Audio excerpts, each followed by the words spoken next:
December was the best I've seen him ride. Yep. And then he'll take it from here. All right. Actually, ask him if he agrees with me. I don't know. It's the best I've seen him. So, you're an all-timer, 2 titles, right? Some incredible rides. This year, no wins, few podiums, an injury. Like, it didn't go your way.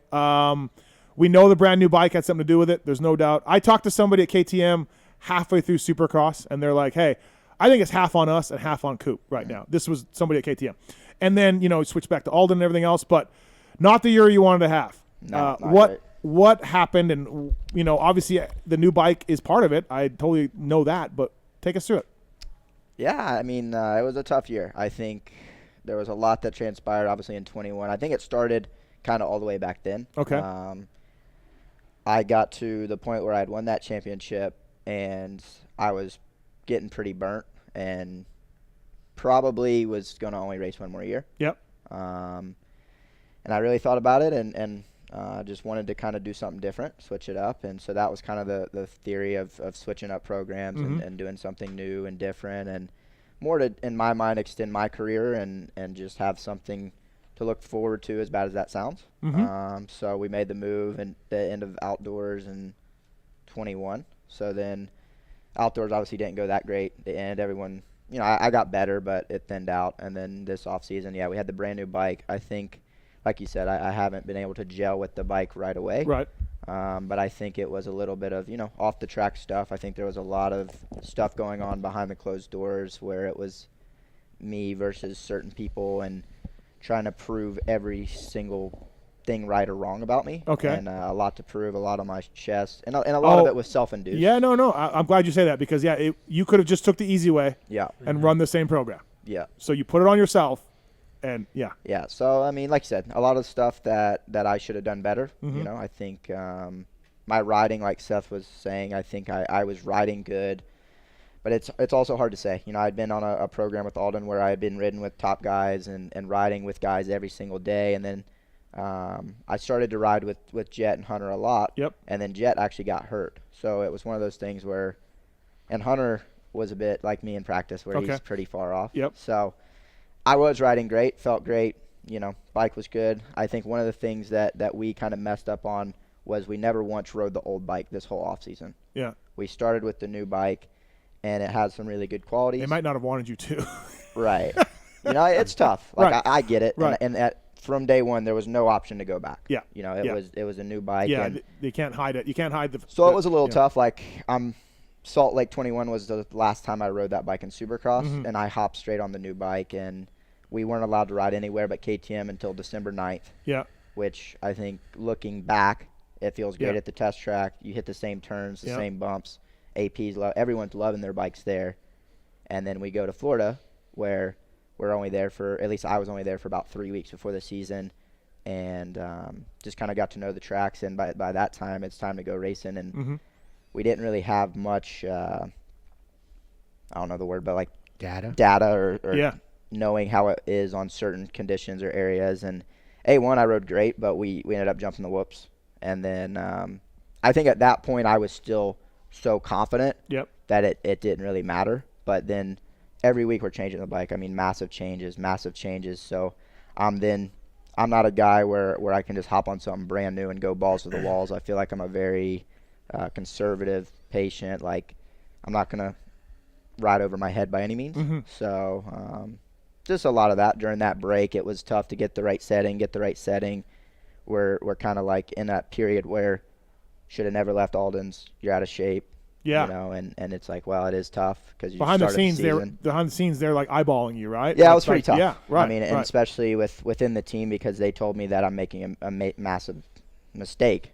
Which they're probably right in a way, but like I said, at that point, my mind's made up because I'm gonna retire. You're burnt. So anyway, that's kind of where it stemmed from, and then I feel like when I went to Florida.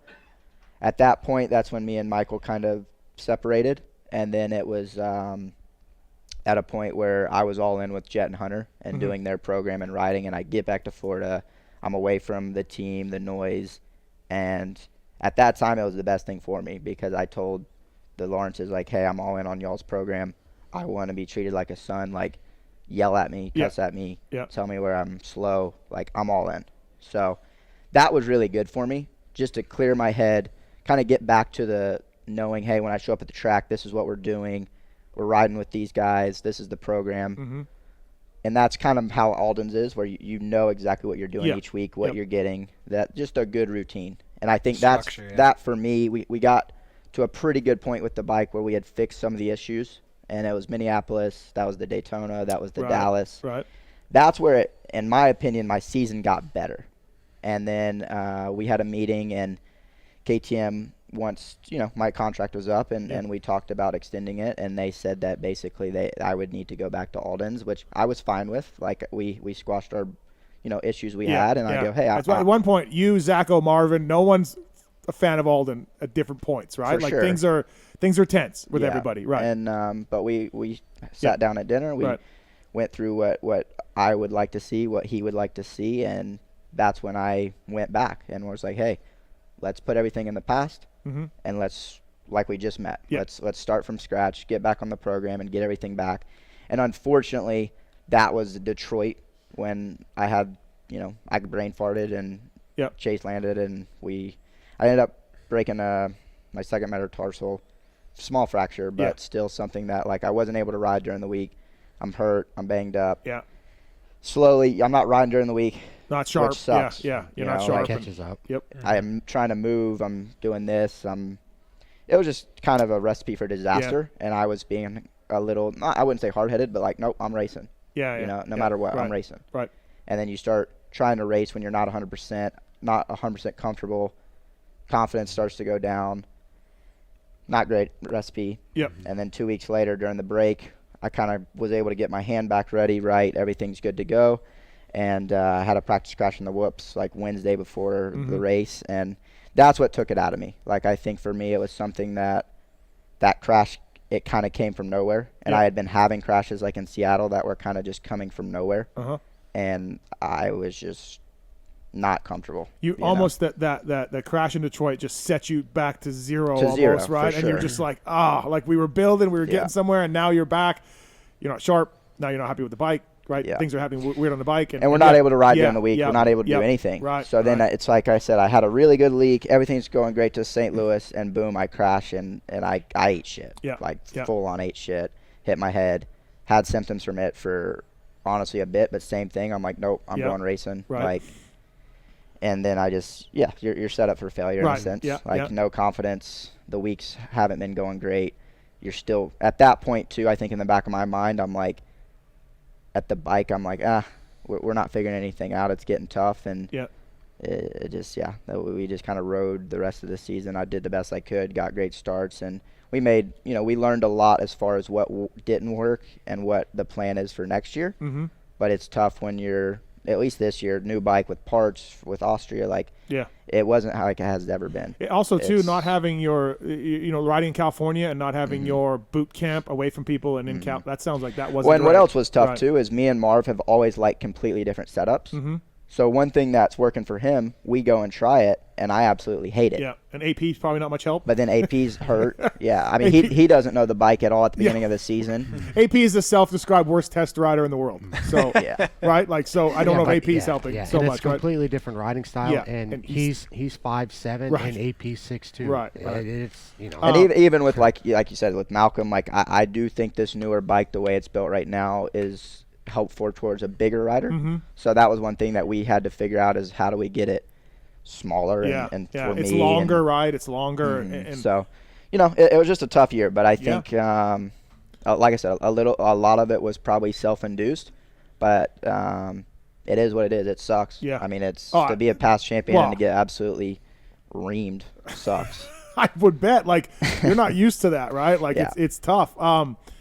There's a lot of manufacturers that introduce a new model and they learn a lot in the next year when they get data on it and they get some tests. Ryan and Morris that's has been for riding me. a lot, like I said, I think for me that's where I know this group isn't going to fail and they're not going to fail me, and we have a great connection and a great plan, and that's kind of what's transitioning even now is everything's towards 23. The testing that I'm going to do this summer, the rehab, everything going back to Alden's, it's like a fresh start. So I know we're going to get figured out, and I think, like I said, for me to go into a new year clear-headed, confident, a lot to prove again, it's good. And I think even as bad as it was when I look in the mirror, I did everything I could this year. Yep. I never once gave up. I could have easily, when I was injured and especially with my head and stuff, just been like, hey, I'm done. This year's been shit. Like, I'm out. Yeah. But I kept showing up, doing the work, Right. and I think it's going to help. Like, I think I had gotten to the point where, and it sounds bad, but I got so used to winning Supercrosses that, I mean, I wouldn't even do like a fist pump over the finish line or like anything, and it's like,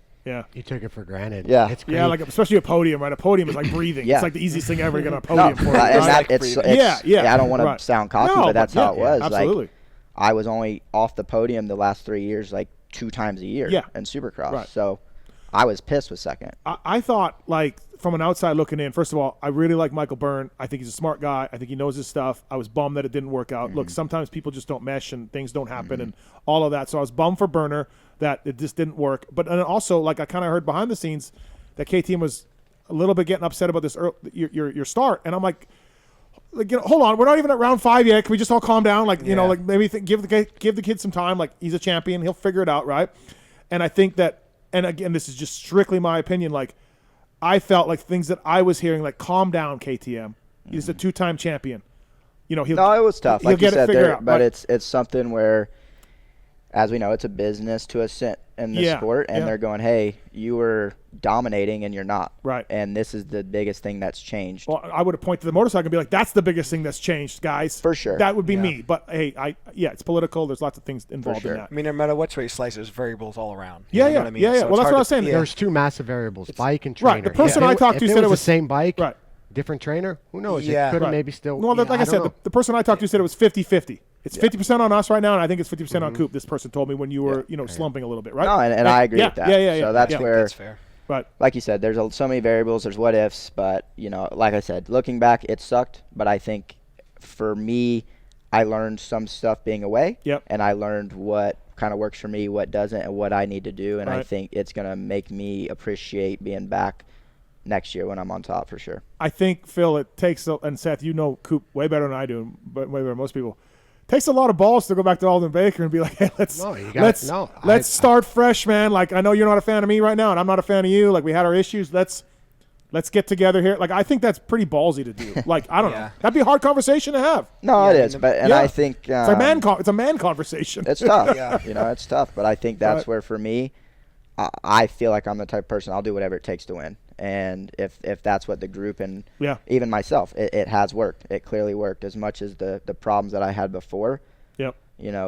Nothing sucks worse than not fulfilling your potential or having a year like I had. Yep. So, like, I'd go to Alcatraz every day if I had to be a champion. Yeah. Like, it's I'll get over it. Right. I know at Yamaha, when we had the aluminum framed YZs, remember when those came out, nobody liked them. 05? Nobody liked them. And the guys were like, hey, can we ride the old bike? And they're like, no, you can't ride the old bike. We're racing this. Like, you can't go back. Your last year's bike, different frame, different plastics, everything. You can't do it. And they never wanted to do that. And I think these OEMs, they're just like, this is our model, man. This is developed. I mean, this is what they have to sell. It's what we have to sell. Right, exactly. So we can't really do that, But at the same time, for you, it might have been handy to maybe you had a few questions. Okay, it would have been worse if the old bike was so much better. That would have been terrible.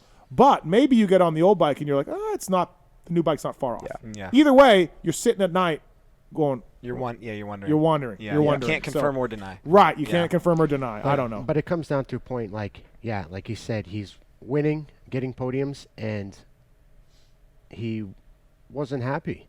So he's looking for something else to relight the fire to keep racing and wanting to do it. So you try and make a change. Yeah. You know what I mean? Yeah. Sometimes it doesn't work out. It's just like that's the way it is. But if you're still happy and you still want to go racing and still try and chase that, right? Like, I don't know what it's like to win, but I know what it's like to be happy and riding your dirt bike. Yeah. And you're trying to find that so you can keep going. Like your JGR days. Yeah. Exactly. You go try and find it so you can get back to that. I mean, Phil knows a lot about being happy. He's always happy. Hey, if you want to look at a happy specialist. Exactly. Exactly. You need therapy, you talk to Phil. Fuck you guys.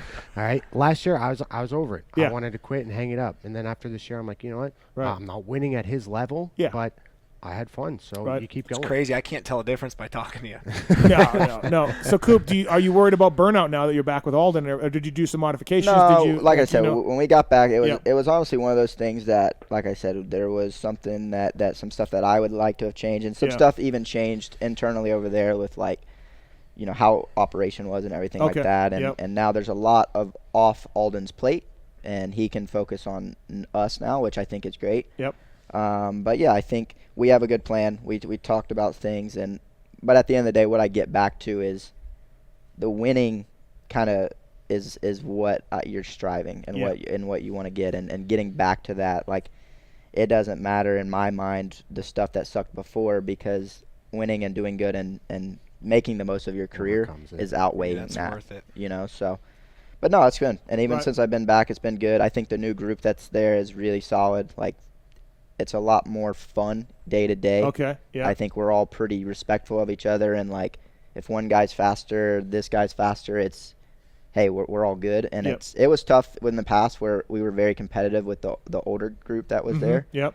And we had some run-ins, you know, weekly. So I think that helped. And then, like I said, I think the deal they did with KTM that kind of took some pressure off us was nice financially. Yep. And like I said, I think now just leaving and coming back was the best thing for me, because I was able to see all the benefits of being there. Perspective. Perspective. You know, tall cup of perspective. Yeah, it's interesting. No, thanks for talking about it and being honest about it, for sure. It's got to be tough for, like, just getting your ass kicked, and you're like, oh man, I hate my life right now. I'm just, you know. So but no, I mean, like I said, it's tough, but I think everything happens for a reason. I'm a firm believer of that, and I appreciate KTM, what they've done, and even Alden, obviously, he could have told me to F off too.